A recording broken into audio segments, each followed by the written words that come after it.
आषाढी यात्रेनिमित्त 16 जुलै ते 3 ऑगस्ट दरम्यान श्री विठ्ठल रुक्मिणी मंदिरात भाविकांना 24 तास दर्शनाची सुविधा उपलब्ध राहणार आहे।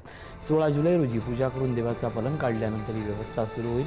विठ्ठलाचे 24 तास मुखदर्शन तर 22 तास 15 मिनिटं पदस्पर्श दर्शन सुरू राहणार आहे। आजपासून VIP दर्शन पास आणि सवलत व्यवस्था पूर्णपणे बंद करण्यात आली आहे।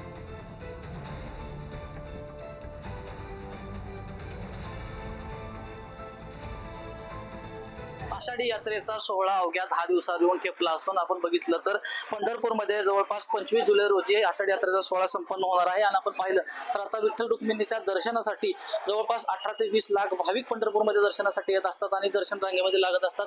परंतु आज एकंदरीत बघितलं तर जिल्हाधिकारी यश कार्तिकेयन यांनी जो आजपासून बुधवारपासून VIP दर्शन बंद केलेलं आहे। आपण बघितलं तर या जी रुक्मिणी उत्तरद्वार आहे ह्या इथूनच VIP दर्शनला सोडलं जात होतं, परंतु आपण बघितलं तर आता VIP दर्शन आजपासून पूर्णतः बंद करण्यात आलेलं आपल्याला पाहायला मिळतंय। कडोकट पोलीस बंदोबस्त सुद्धा या ठिकाणी तैनात करण्यात आलेला आहे।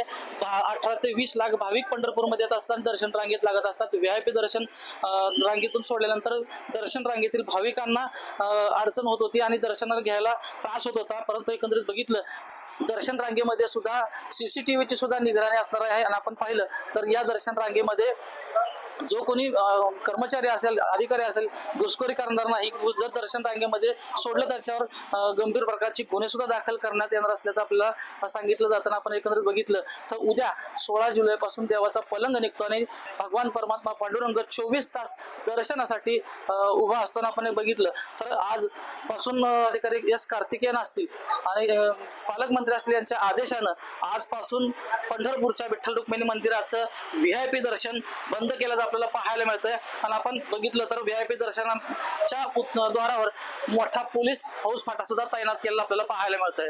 माऊली डांगे, पुढारी न्यूज, पंढरपूर।